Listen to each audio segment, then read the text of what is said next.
Check 1, 2, testing, testing. Hello, checking stream audio.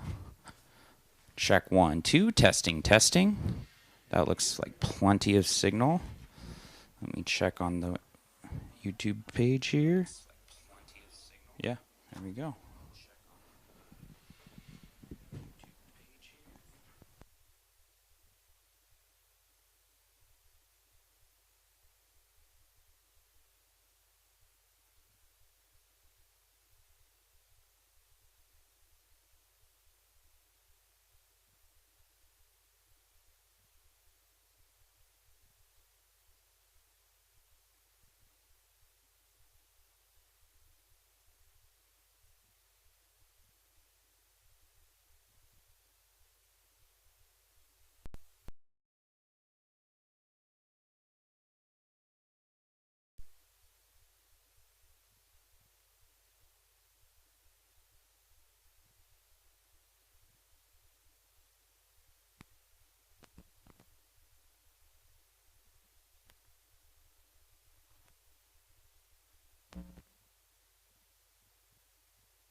This is going to be interesting, guys.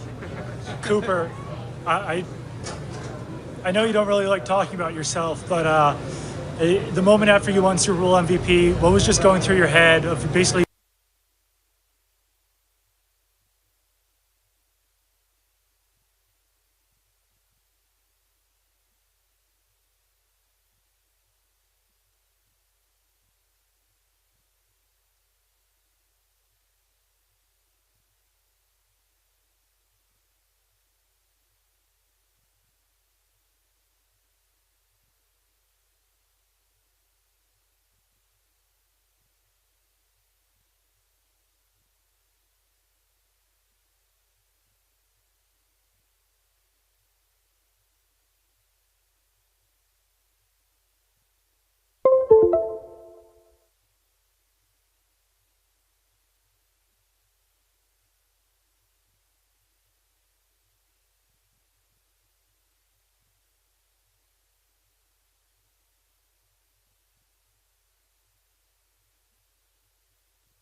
Welcome to Yakima Southwest Rotary.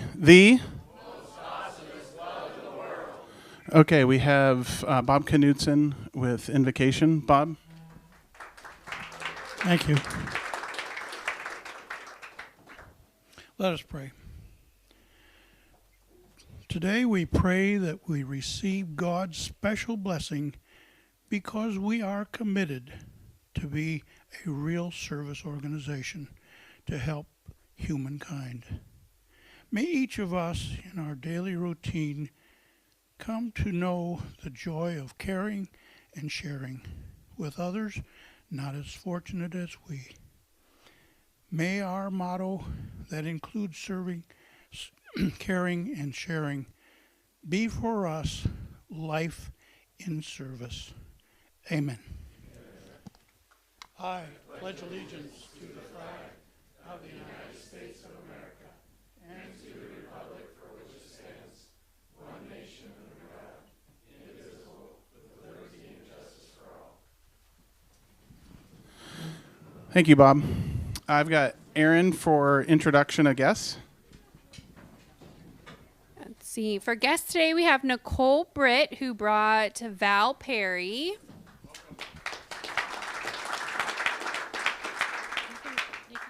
This is Val Perry. She works for Moss Adams. She's a partner there at Moss Adams. She's my friend. Thank you for coming, Val. We have Rob Paul, who is a guest of Chris Corey. Where is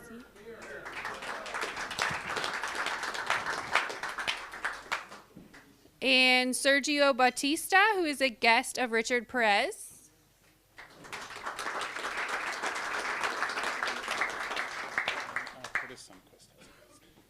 And then Curtis Sunquist has a guest. Is that correct? My wife Mary is here. Oh, welcome, Mary.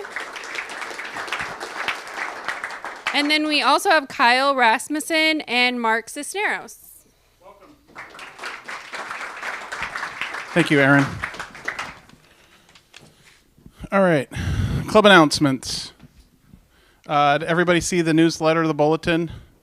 Okay, we're live. We got Brock in the back. He's helping us. Just make sure we don't have any hitches today. So thank you, Brock, for being here. In the future for meetings, if you go to our webpage, there's a live button. Yeah, the link I sent wasn't the live link in the email, embedded in the email that I sent out. So you got to go to the website and use the YouTube live link to watch us going forward. So I'm going to make announcements kind of short and sweet. We had Friendsgiving, tailgate. We had a giant table set up. Thank you, Jacob Butler and the social committee for putting that together. It was pretty spectacular. Great time, good fun. So great job. New member proposals. The board approved Kathleen Wilmes of Edward Jones, proposed by Taylor Stormo, and Jeanette Heron of the Yakima Country Club, proposed by Tressa Mercy. And then just a notice, kind of see you later, but not goodbye. Jim Black and Vicky are going to be moving to White Salmon. And he's been an honorary member in a long time. They've both been members of this club. So they're moving on. So we wish them well.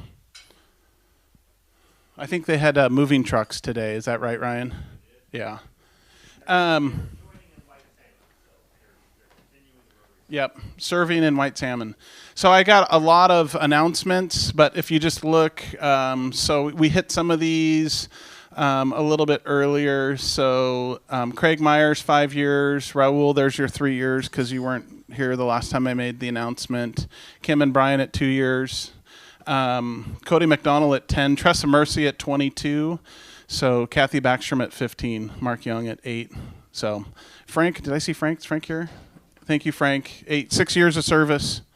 Good, thank you. All right.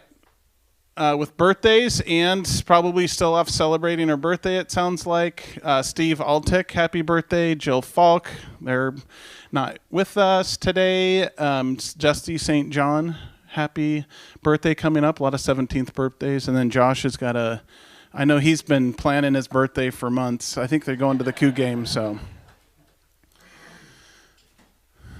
All right.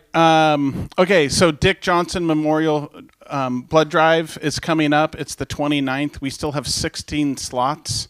So if you're on the fence, get off the fence. If you do anything on the day of your blood giving, make sure you have lunch. I didn't do that, and I almost passed out. So have lunch. But we need people to really get signed up for this. We're going to do these quarterly. So if you miss this quarter, we can catch you next quarter. Okay. So do get online and get signed up if you intend to do that. We have Give Back, Give Warmth is December 10th. We're doing it. We are able blankets, fleece material, to buy more material than we've ever bought before. We're moving it to a venue at the Latter-day Saints Church on 44th in Inglewood. They're opening up. They got tables. They got the space. So it's going to be at that new location from 9 a.m. to noon, and that's on December 10th. If you can cut and tie a blanket, you can participate. And it's good for, I'd say, ages like 8, 10, and up for kids, so you can bring your kids to this event as well. It's a good time. We're going to make... At this event, we'll probably make at least 100 blankets. Total, we have enough material to do 210 blankets. So, and we distribute those to some to Rod's House, Union Gospel Mission, Camp Hope. So just to name a few. Okay, and then I've got Kyle. If you want to come up, Kyle, and just share real quick. They've got a fundraiser with Rotaract. Kyle's the Rotaract president.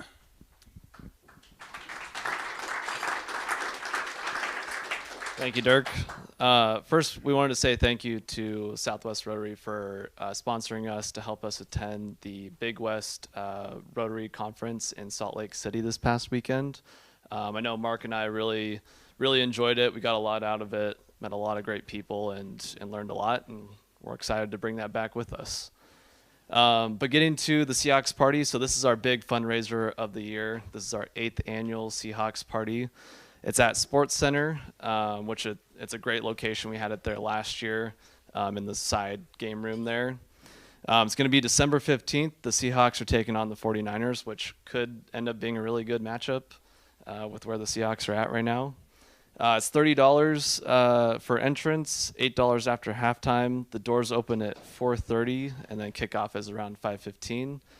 We will have a silent auction, probably have 15 items or so.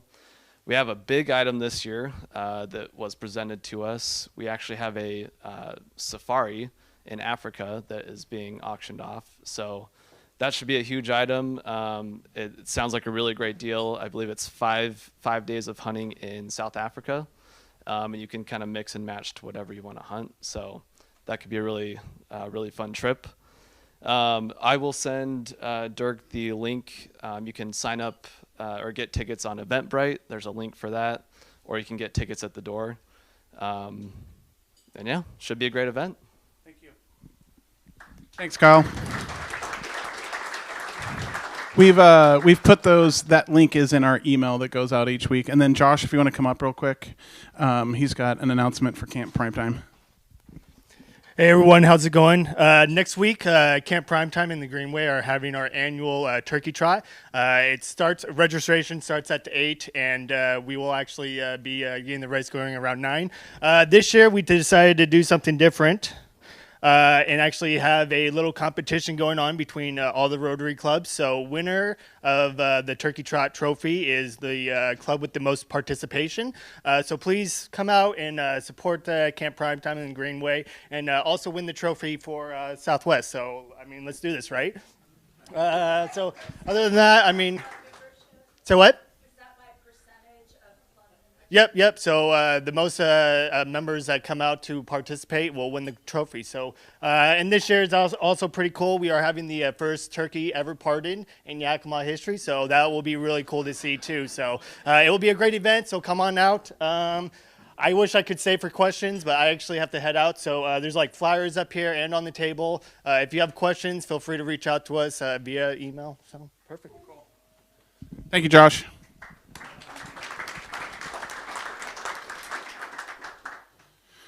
All right, I think we got through it. Angie, you want to do an announcement about, do you want me to talk about? Go ahead, Yeah, please. Yakima School District. So there are 75 kids that we need to sign up for. I think we are a little over halfway there. I believe there was like 34 slots left last time I counted. So if you haven't signed up, please do. Those will be delivered sometime the week of, probably around the 14th or 15th of December. So we're asking for those by the 13th, I believe, and then these will be delivered down to Cashmere Bank on Second half. Okay. Thank you. So get those to Cashmere Valley Bank on 2nd Ave by December 13th. We still got about 4 more spots to go. Great. Tom with Sergeant of Arms. Thank you, President Dirk. So before we get started, Christine, what do we have in the raffle? $527. So, Mark, okay. Christina's going to pick the winning number. 439 of the last three. Tim Madden, 439. Okay.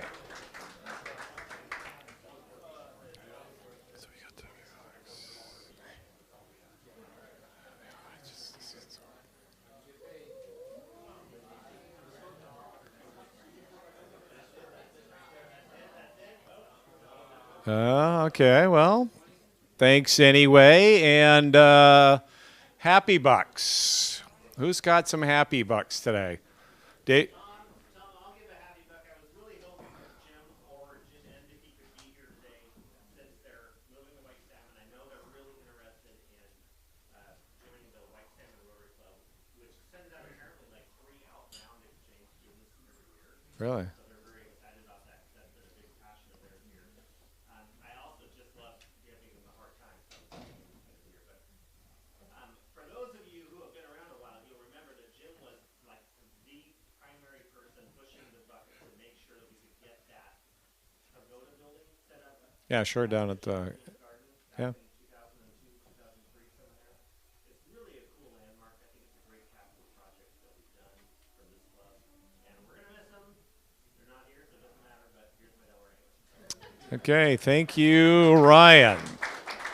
Dirk, do you have a 5 Happy Bucks? I got Ann's not here, so I got to do $2 for the OG twins, Benji in the middle, Benji the buck in the middle, and then. Well, don't give it to me. Give it to Frank. Frank, could you come to who? Any other Happy Bucks? Dave. Here's 3 happy bucks. Got a chance to go on a little Caribbean cruise. We were able to avoid turkey. All right. Yeah, Frank, go ahead. I got 20 happy bucks.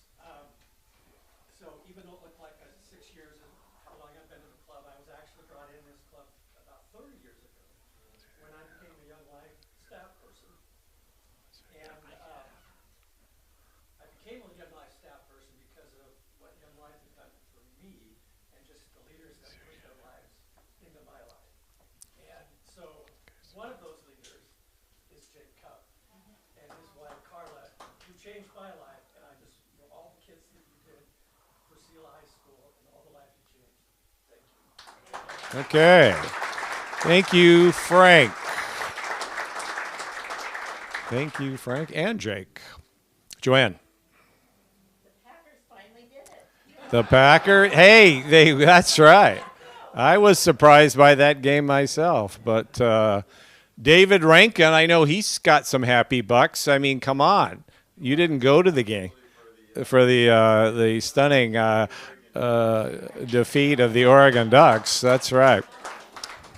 Go ahead, Gene. I have a happy buck, kind of dovetail off of Ryan with Jim and Vicky Black's move. Very happy for them to be able to make a move. They didn't want our club, but they're going to be closer to family, and I'm happy that that. Okay, all right. Thanks, Gene. Other Happy Bucks. Okay, Kathy.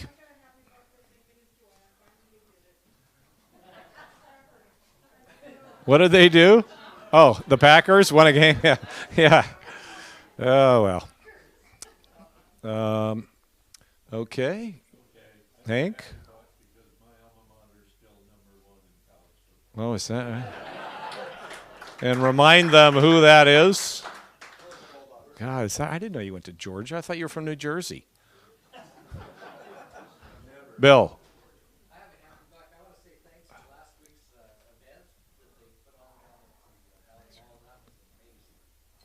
Yeah, thanks, Jacob, for putting that together. Nice job. Nice job. Okay. Marilyn? I have a happy $3 for, actually it's kind of a shameless plug, happy buck, but Josh Munson's birthday coming up. He has a fundraiser to benefit the Children's Health Campaign since Bands from the Village. So if you're a friend of, or just go to Josh's website, you can see he's trying to raise money in honor of his birthday. And so you can pray for everybody to go for his birthday. All right. Yeah. What's your birthday? The 29th? 29th of November. So Josh has got his own website. Who knew? Who knew? Okay, I got to get one of those. Anybody else? Okay. Cougs are bull elves. Well, that's right. Good for them. Shameless plugs. I have an announcement, but not really a shameless plug. Community Service Committee this year accepted a proposal for us to be DECA judges. So some of you have judged in the past. Now that COVID's over, we're expecting 300-400 students at the convention center. So there's a letter on your table. I'll have it there every week. If you'd like to judge in the morning, there's a time you can contact Casey Benjamin in Sealam. He organizes the judges. If you're already on his list or have, you'll be contacted. But this will count as community service for us. If you are interested in being a vendor, you are working for an organization that students would benefit from your information, you can contact Mr. Robinson at West Valley. And we are looking for workshop presenters. So again, 300-400 business and marketing students who are looking at careers in finance, travel tourism, business administration, and hospitality services. If you work in one of those fields and would like to talk to students, we have some workshop opportunities. So either you can find me in the Rotary book or contact the two gentlemen, my coworkers, who are in charge of those activities. Okay, thank you, Stephanie. Luis. What happens every 4 years? Anybody? The World Cup. The World Cup. The World Cup. That's right. All right. Pretty much. So the World Cup is happening, and Raul is featured in the World Cup. He is. Is that right? Make that goal. So anyway, the World Cup starts on Sunday, and my station is televising it, so 32.2 Sunday. There you go. Thanks, Luis. Okay, I think we're done. Anyway, I want to get going on the program today, and we're fortunate to have Jake and Craig Kupp here to talk about their football careers, but also we're going to talk a little bit about Cooper. Questions about, did you know about Cooper Kupp? So we're going to start over here at Brittany's table. And the first question is, this is for $3. Okay, so Cooper started out as number 18 with the Rams, and then he switched to number 10 a few years later. Why? That was his number at Easter. Oh, Rich doesn't know. All right. That's a $5 fine there, Rich, for piping up. And you have to just pay $1. Yeah, Rich, $5 fine. Yeah, okay, this guy. All right. All right, the rest of you people at Rich's table, could you keep them calm for a little while till I get to my next question? That's right. So, okay, we'll go to Dave's table. Okay, the next question. That's right. He played. He was number 18 or number 10 at Eastern. So, nice job, Rich. So here next question. What round of the 2017 NFL draft was Cooper drafted? What round was he drafted in? This is Dave and. No, you cannot. No, you cannot. What round was Cooper drafted in the 2017 draft?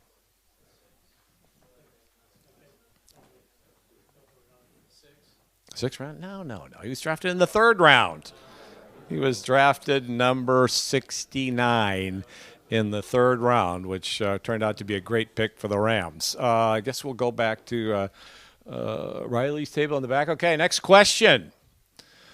At ESU, Kupp racked up how many receiving yards in his 4-year career there? Now, this is, just try to get it close.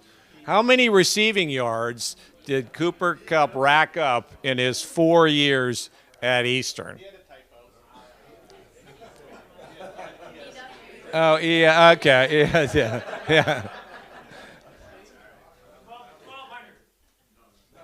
1,200? Are you kidding? He did that in a season.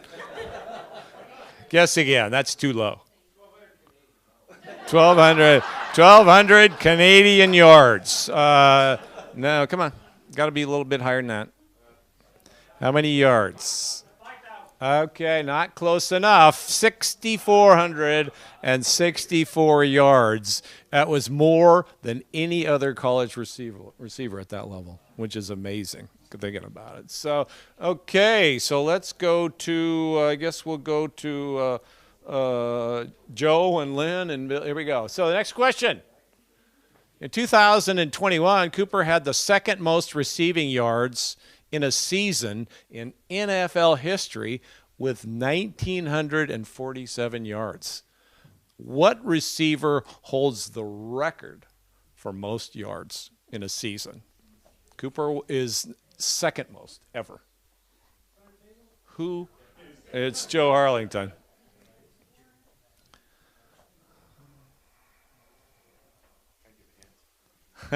No. No, it was Calvin Johnson in 1995, 1,964 yards. So, okay, I think we'll skip Rich's table since they're. No, we're not. Okay, Rich, here, let's see if you know this one.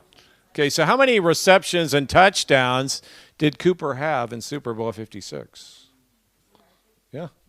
How many receptions and touchdowns did Cooper have in Super Bowl 56?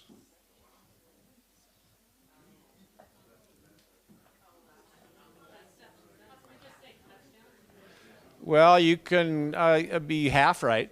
So how many receptions did he have? I'll take, if you get one right. How many touchdowns did he have? Let's start out with that. In the Super Bowl? No, it was. It's just one game there, Angie. So, no. So how many? Oh, you mean 12 receptions? I'm sorry. We got their separate numbers. How many receptions? Okay, so 10. I don't know. How many receptions? 9 receptions. How many touchdowns? Okay. Well, the answer is he had 8 receptions and 2 touchdowns. So. Pretty close, but not quite. Thank you. Pretty good game, FYI. So we'll go over to, I guess we'll go to Raul's table. So after the game, Cooper was named Super Bowl MVP. How many previous receivers had received the Super Bowl MVP award in the past 56 years? How many previous receivers had received the Super Bowl MVP award in 56 years? Raul, come on, you're a World Cup guy. 0? Is that your guess? No, it was 7. There were 7 previous receivers. This is Jerry Rice, but once again, there were 7. So he is the 8th. Okay, so we'll go to Dave's table. Let's see, how many more? Okay, so anyway, so in 2021, Cooper had 178 receptions and 22 touchdowns for the Rams. Only one receiver in NFL history had more touchdowns in a year. Cooper had 22 last year. Who has the record for the most receiving touchdowns by a receiver? Who has the? Jerry Rice. Okay, no, it was actually Randy Moss had 23 touchdowns in 2007. So when he was playing for the New England Patriots. So okay, this is I think this is the last one. Okay, final question. Yeah, I think it's the last one. You guys together. Okay, so in this 2017 draft, Cooper was which receiver selected in the NFL draft? Was he the first receiver, second, third, fourth, fifth? Remember, he was drafted number 69 in the third round. How many receivers were selected ahead of him? How many receivers were selected ahead of him?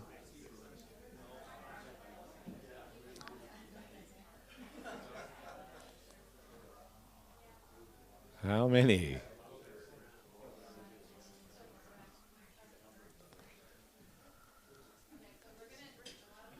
Okay. 22 receivers. He was 69th in the draft. So, okay. Well, 22 is a little high. It was 7. Or he was the 7th receiver selected. So I guess it was 6. I guess the way I posed the question was 6. So anyway, well, thank you very much for answering all those Cooper Kupp questions wrong, except for Rich. Thank you, Rich. So, okay, thank you very much. So, I'm just going to go. You don't need to introduce me. I'm just going to go into the introduction. Okay, I got it. All right. Okay, well, speaking of Cooper Kupp, his dad and his grandfather here with us today, and they're going to be talking about football.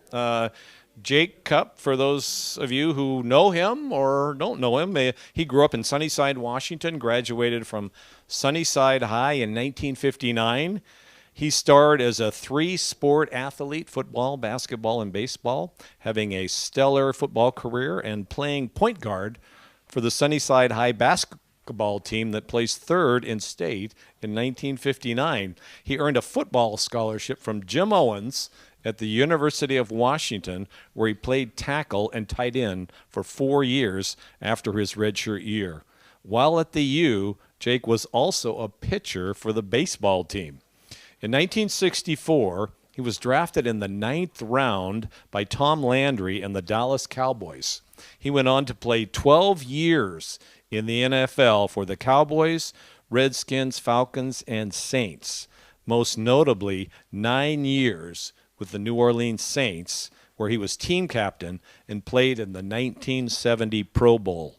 Jake was named to the New Orleans Saints Hall of Fame in 1991 and later named to the 50-year All-New Orleans Saints team. Hollywood came a-callin' in the late 1960s when he played a part in the movie Number One with Charlton Heston.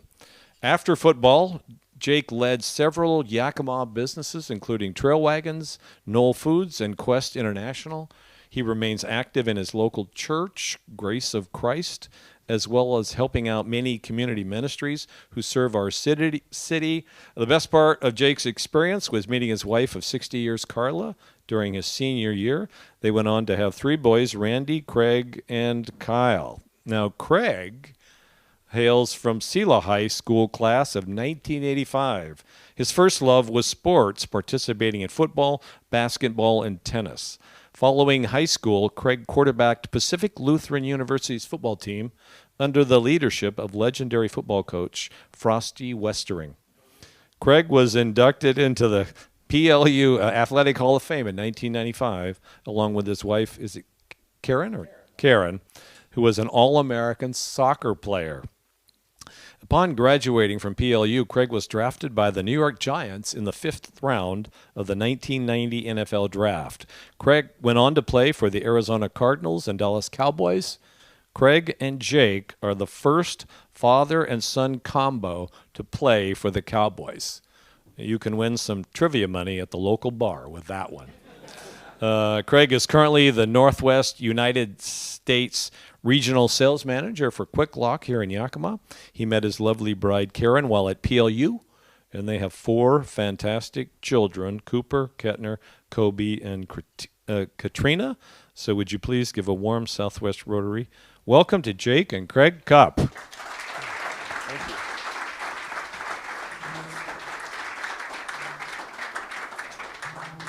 you. Hey, well, thank you very much for having us out today. This is a great group. You guys have a relaxed atmosphere, makes it easy on us. So I know we just answered a bunch of questions, but I got a couple more trivia questions, but I got prizes. So you're not paying money, you're getting something. So here we go. Let's blow through these real quick. So this is football. You know, we're a football family, so these are football related. So if you're not a football fan, just bear with us. All right. This is Seattle Seahawks. Any Seahawks fans in the room? Okay. Got to be quick. Hey, and Dirk, help me. If whoever just shouted out, first person that shouts it out wins. The Seattle Seahawks, first year in the NFL was 1976. Very good. Payday. Here we go. All right. What was the other team that year, 1976, that came? Who was it? She already won. Dave. Is it Dave? All right. Kit Kat. All right. All right, here we go. Which NFL team is the only non-profit community-owned team? Green Bay. Who said that? All right. Snickers. Big time. Let's see, next one. Okay, think back in the 80s. What NFL team's offense was given the name Air Coryell? San Diego. Who said San Diego? All right. Oh, they're my favorite, the Crispy Crunchy. Crispy Crunchy. Crunchy. It's a very underrated candy bar. All right, last two. I got a couple T-shirts. Sizes might be a problem. We've got a medium and we got a 3X large. So we got PJs here. So if you win this one, it's probably going to be your PJs. All right. Okay, this is a good one. What team holds the record for most consecutive winning seasons?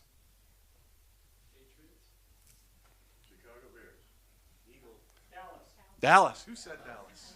All right. Very good. 3X or medium? Medium?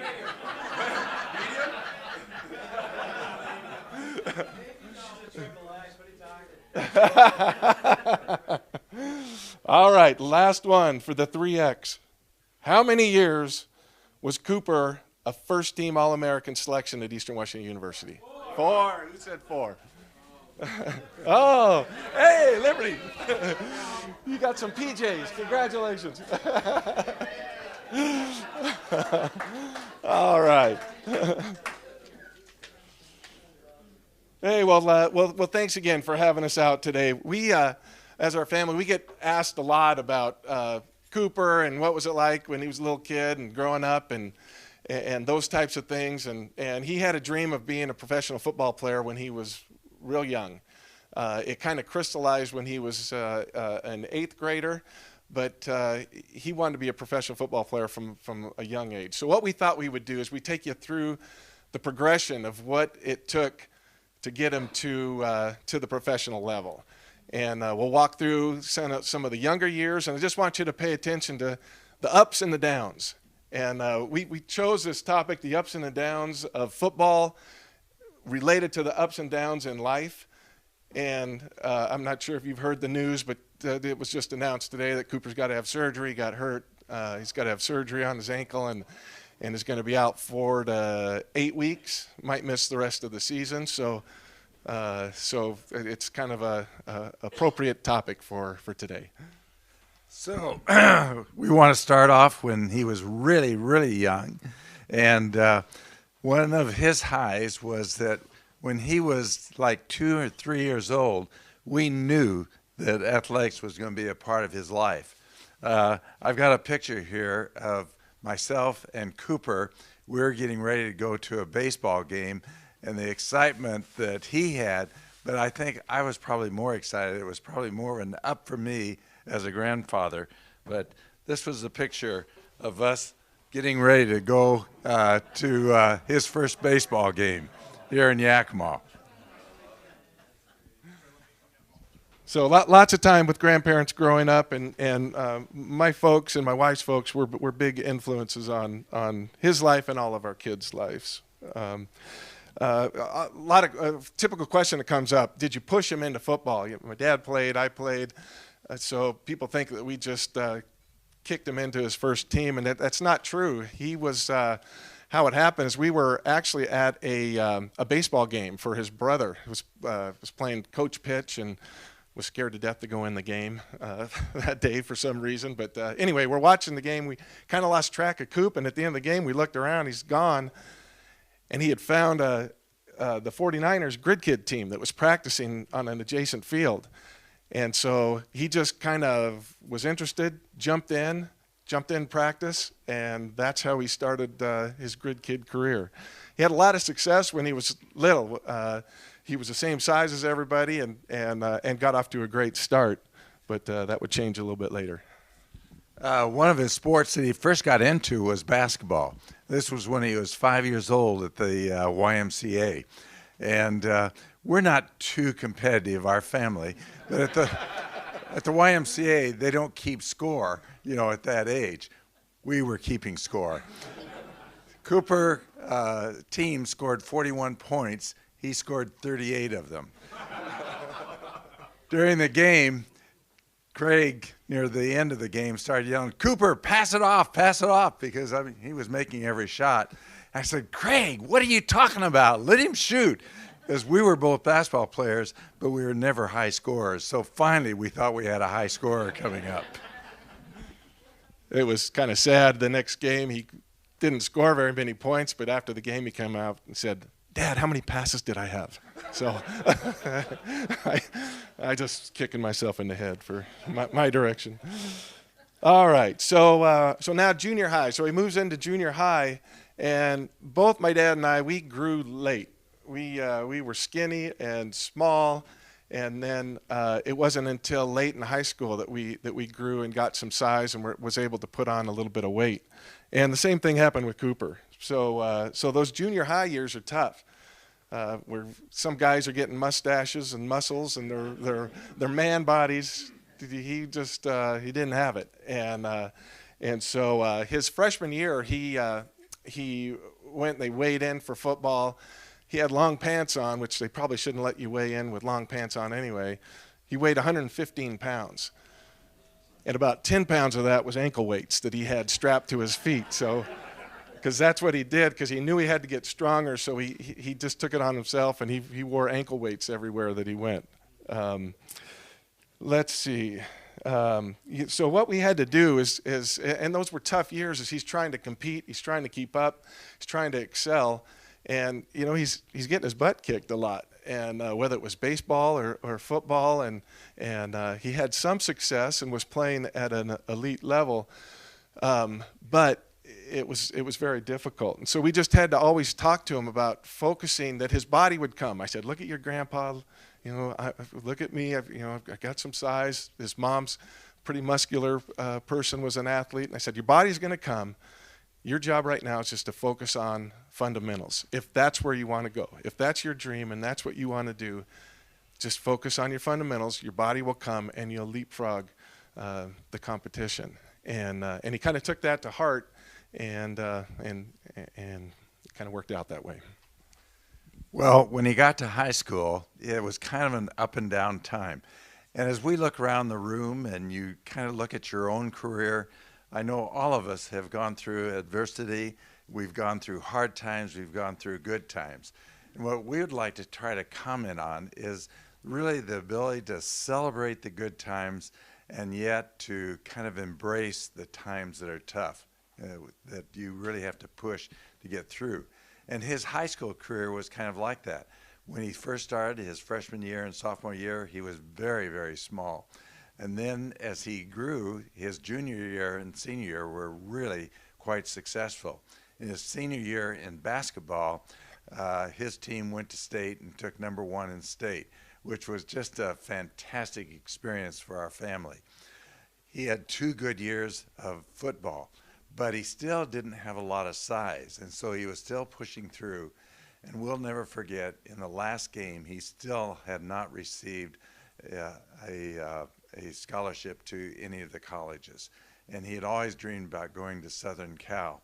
And you can imagine what it was like for him walking off the field thinking, this may be the last time I ever wear pads again. And yet, it didn't happen that way. He kept pursuing, and he got an offer from Eastern Washington to come on as a walk-on. And a little bit after that, Idaho State came back and said, we'll give you a full scholarship. And then Eastern came back and said, we'll match it. And so that's how he got into college.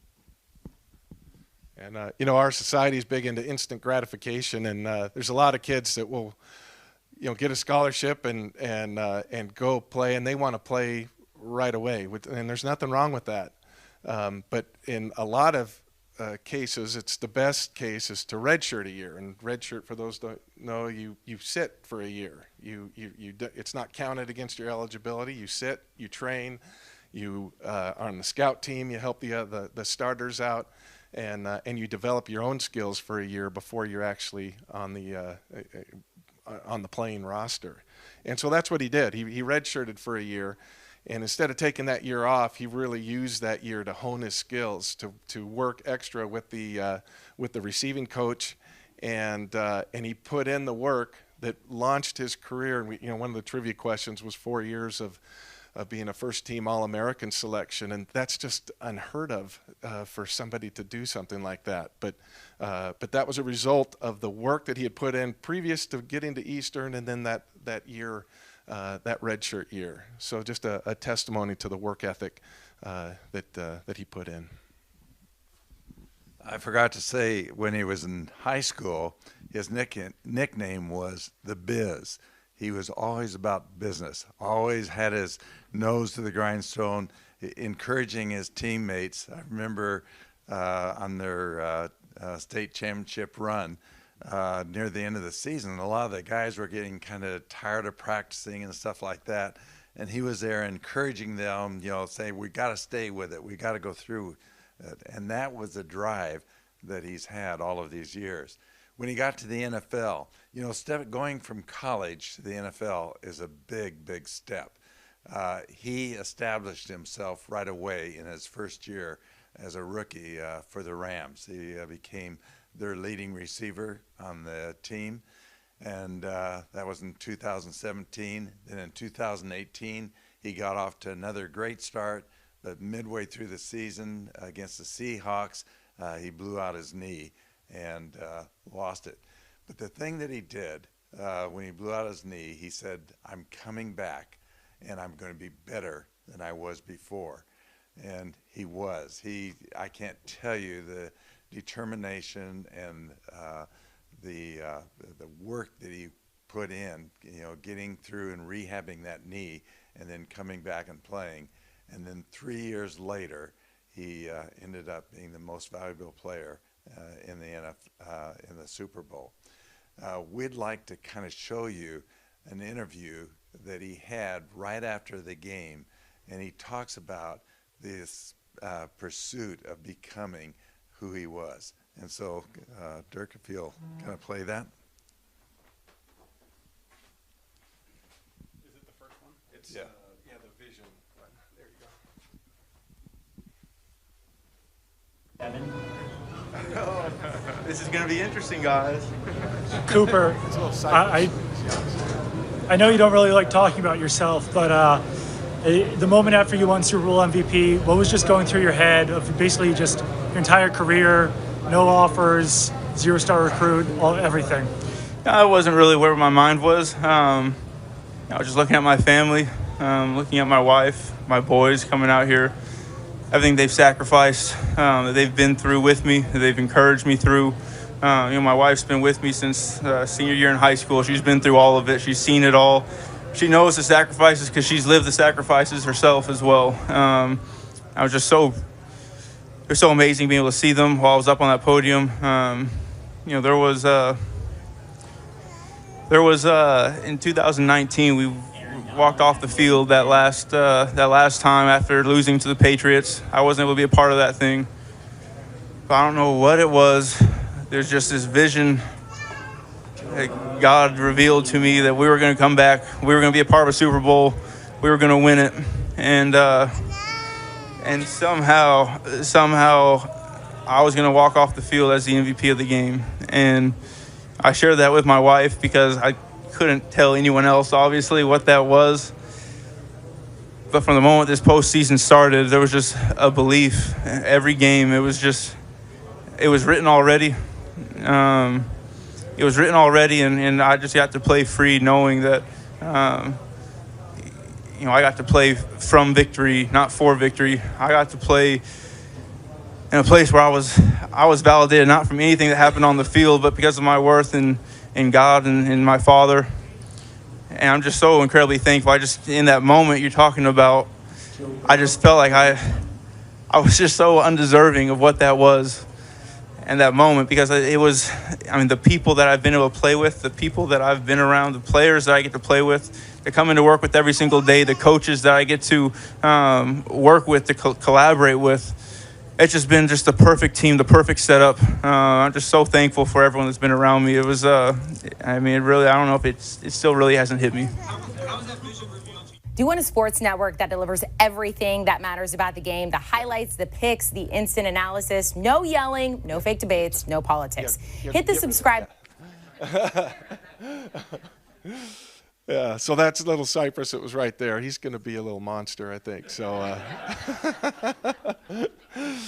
well, I think in that interview, what a gift to have a vision like that. So he was referring to walking off the field in the Super Bowl in 2019, the year that he was hurt. They lost that game, as he said.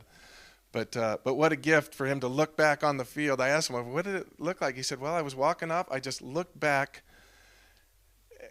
and it was God told me that we were going to be back, and we were going to win, and I was going to be the MVP. He said it was the strangest feeling. I kind of get chills just talking about it. But what he talks about is having that gift and being able to play in victory, not for victory, and the freedom that gives you. When you have that mentality, the freedom that it gives you to be able to be your best, to use your potential, to maximize the potential that you've got. And so I want to show, there's a couple more videos that I want to show. So this next video that we're going to show is in the Super Bowl that just happened just this last February. And it kind of demonstrates the of playing with freedom and just being able to go out almost like you're playing in the backyard and doing your best. So this is a play, critical third down. I want you to look at this dude right here, number 24. He's going to be sitting right in the place where that ball is going to go, but he's jumping the tight end that's doing a little curl route right here, number 80. Coop's coming in behind him. 24 takes too many steps, and they throw in right behind him. And so how'd that happen? So let's look at the next video. This next video is going to give you the view looking back at the quarterback, Matthew Stafford.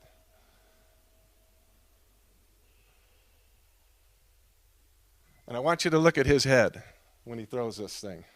So there's 24, Von Bell. He's the guy we were just looking at. He's going to move this way. Look at Matthew's head.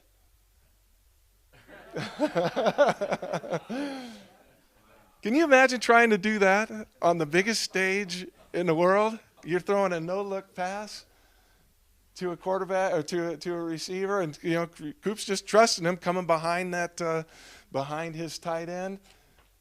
And Matthew's throwing a no-looker. So anyway, it's just really kind of awesome that the two of them can work like that. And again, just it's the biggest stage, but they're playing out like it's just in the backyard. What's that? How did you find out that he was looking that way? Did he tell you? Oh yeah. After the game, it's always fun to talk with Cooper after a game. You get the little insights and the nuances and stuff like that, and so he talked about this, and Matthew was mic'd up during the game, and he talks about because I think that was our best no-looker of the year. And it certainly was. Yes, I think they threw, maybe 4 or 5 no-lookers during the season. But as Craig said, Matthew was mic'd up and said that had to be our best one. Well, this is kind of a sad week for us. We were at the game in L.A. This past Sunday, and it was a tough game to watch. Matthew Stafford, our quarterback, was out in concussion protocol, and we've lost all of our offensive linemen. We only have one offensive lineman that is still playing. The other 4 have gotten hurt, and most of them are out for the rest of the season. And your offensive line is kind of the foundation, of your team. You can't run the ball without a good offensive line, and you can't pass the ball because you can't protect the quarterback. And I think we've got a couple pictures that would like to show you just of what Matthew Stafford has been through this year. This is against Tampa Bay, and you can see he's getting crushed. Looks like he's getting crushed not only by a Tampa Bay player, but by his own players. There's another one. I mean, these are painful hits. This is against the 49ers. Is there a San Francisco fan in here? Anyway, this is the adversity that the team is up against this year. Losing their offensive line, had a lot of injuries, and it's tough. And what do you do in a situation like that? You can throw your hands up in the air and say, "Hey, I quit. It's over." And how many of us have been through that in our lives, where, we, with our families or with our businesses or whatever, it just seems like sometimes it's just impossible. But the great thing about this life is that's the way life is, that we have our ups and downs. And it seems like sometimes we have more downs than we have ups. But I think the main thing to do, as I said earlier, is to celebrate the ups, to really enjoy it when there is something that happens and you can really celebrate that event or whatever took place. But also when it comes to adversity, is that we just don't throw our hands up and say, "Hey, this is it. I can't take any more." But that's where we have the opportunity to really grow the most. I'd like you just to think, each one of you, just thinking back on your careers of, tough times that you've been through, that we've all been through that. Well, the Rams are now at a very difficult time. Cooper's at a difficult time. He's going to have surgery, I think, in the next couple days on his ankle, and he's going to have to go through another rehabilitation. And I'm sure that his attitude is going to be, "I'm going to come back better than I was before." And with the type of surgery that they're doing, that can happen. What they're going to be doing is he had a high ankle sprain, and what they can do is they can tighten up that ankle, and they put an artificial, what they call rope, in. Instead of using ligaments to try to do it, they tie that ankle together so that it can be stronger than it was before. So he has to kind of embrace that, to look forward to, hey, this isn't the end. This is just the beginning of a new opportunity in my life. And that's what we want to leave all of you with, is maybe some of you are going through difficult times right now. And if you are, just, hey, look, I don't know how this is going to end up, but I'm just going to keep trying and looking up. And when I say looking up, our family, we are a family of faith, family, and football. And we put our faith first. And that's where our strength really comes from.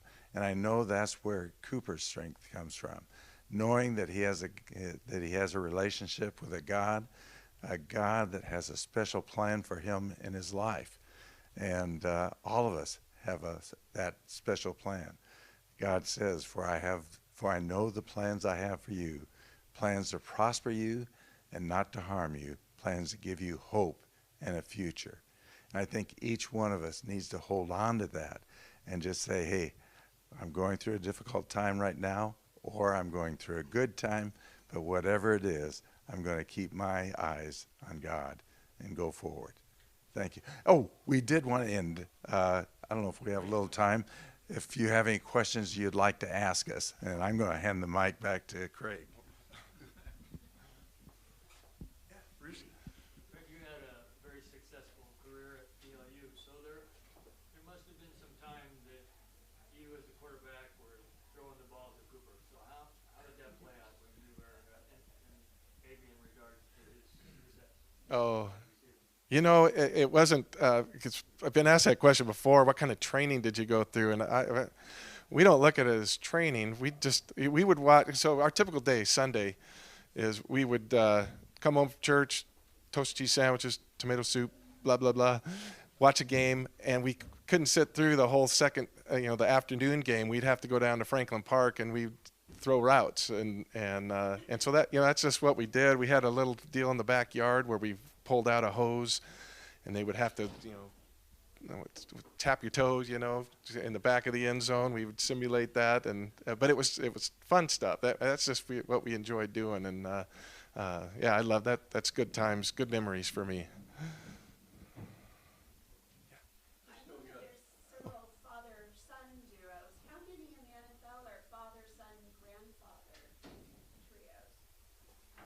Yeah, 5. Yeah, 5 right now. Oh. Matthew family, I think. Yeah, Bruce Matthews. That's the only one that I know. Well, because he's another Georgia graduate. Oh, of course. Yeah.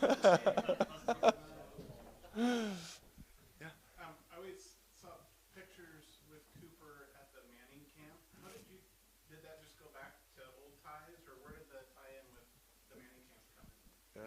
Archie and I were roommates when we both played for New Orleans Saints. And when we put together the Manning Passing Academy, we just knew we had to go.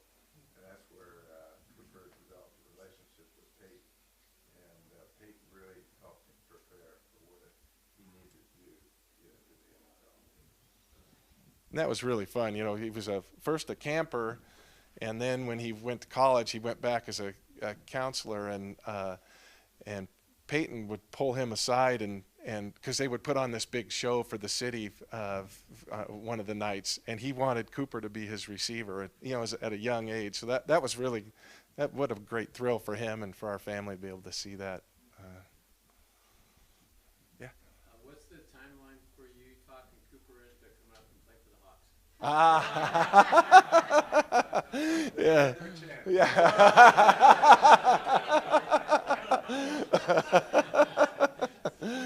Yeah, you never say never. Who knows? But we'll see. Anybody else? Yeah. Hey, well, thank you very much for having us today. It's been a pleasure.